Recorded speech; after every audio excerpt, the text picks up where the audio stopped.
Chairman থেকে আবার direct MP দিক করতেছি অগাস থেকে। তা বইদের প্রতারণা কেমন চলতেছে? বস আমার প্রত্যেকটা বলা মানে খুব মনোযোগ দিয়ে কাজ করতেছে। তা আমার দিদের সম্ভাবনা কেমন? বস ভালো, একদম ভালো না। যাই হোক হাল ছাড়া যাইব না।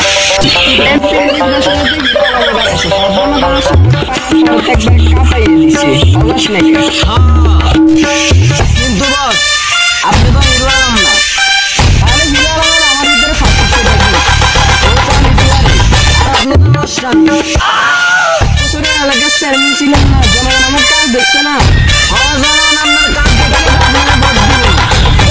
যতগুলো বিলান না, যতগুলো মিলে আপনি জনগণকে আপনি আপনার বিলিয়ে কাটছেন।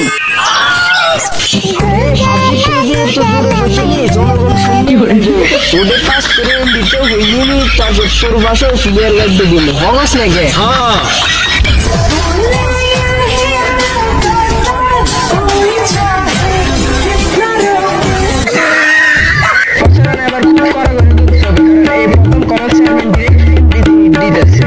চেয়ারম্যান সাহেব আপনার জন্য স্পেশাল 2 লাইন স্লোগান লিখছি। কি বলি? আমাদের চেয়ারম্যান সাহেব করে বাটপারি, তাই ভোট দিয়ে এমপি বানাতেন তাড়াতাড়ি।